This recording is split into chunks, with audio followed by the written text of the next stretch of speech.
Hey, everybody, and welcome to Key Conversations for Leaders. I'm your host, John Ryan, and today we have a very special guest, Karen Walker. Karen is an executive coach and consultant who advises CEOs and senior leaders on thriving in hypergrowth. She has worked with clients including Aetna, AWS, Pfizer, JP Morgan Chase, and BMC Software, as well as Inc. 5000 startups. Karen is also a board advisor, keynote speaker, and the author of No Dumbing Down, a guide for CEOs on organization growth. As employee number 104 at Compaq, Karen helped lead the then fastest growing company in American history, growing from zero to $15 billion in revenue. Welcome to the show, Karen. Thank you, John. I'm super excited to be here. Thanks for asking. Thank you. I want to start off by asking because, employee number 104, that's an incredible thing to have in your pedigree. What was it like to be employee number 104? Yeah, well, at the time, it was just Employee 104, right? We had no idea what was coming. We hadn't shipped any products yet. It was 100 people sounds like a lot, but it really wasn't. I mean, we sort of always thought of ourselves as a big company in the formative stages. But I would say it was almost undescribable to be in a company that grew to $111 million in revenue its first year, and then to two something, three something, five something, fastest to a billion, and to be able to be in a situation where you could grow and develop your skills, right, to manage an organization and to lead in that kind of environment was unbelievable. And in part, and we'll talk about this later, I'm sure, it was just that there was so much to do and how to figure out what to do and what not to do and how to hire the right kinds of people and um, uh, continue to work cross-functionally. And it was amazing. I knew at the time it was unusual, but I didn't fully appreciate it until I left. Yeah. Well, that certainly is an example of hypergrowth, I would imagine. And that's one of the areas that you focus on is helping companies to kind of manage and lead that type of development. Can you tell us about what hypergrowth means to you and what are some of the challenges that go along with it?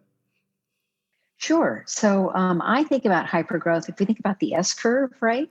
Hypergrowth is that steep part of the S curve, and if you're fortunate enough to find yourself on it, you want to get all of the effectiveness that you can out of your organization to get you to the top, or at least to the point where you can grab onto the next curve that's coming up. So I've been working. I left Compaq. It was $15 billion and about 17,000 employees. And at that point, although I had a lot of history there, it was like it was another big company. I had sort of lost for me the magic, right, of the reason that I joined. So I took some time off to figure out what I wanted to do next. Moved to New York. I took classes at Columbia. I had a consulting job follow my lab, and I took advantage of that, and I really liked consulting. So I've been working with primarily, but not exclusively, as you said in the intro, tech CEOs for the last couple of decades now on how to navigate that. So I work with the leaders of the organization and their teams primarily. There are a number of things you have to pay attention to, but at some point it comes down to execution, right? If you're in hypergrowth, that means you found a product market fit. And so I'm not here to help you with that, although we can refine it. I'm here to help you create those internal strategies to support the external growth that you found. And so making sure that we have sort of alignment for goals, that the teams are working effectively, and that there's accountability in place for the right things, and that you create a culture of sort of debrief and learn, because so much is happening so fast. You need every opportunity to learn from that. So, kind of unpacking a little bit what you're saying in terms of the hypergrowth, it's not that you come in and help them find that ultimate market fit that gets them to go into that S curve, but once they're there, how do they make sure that they're following the North Star to keep on going? Because imagine that that's a critical threshold, and if they don't do it right, that they actually can slide backwards and have capacity issues and demand That's issues, I imagine, exactly everywhere.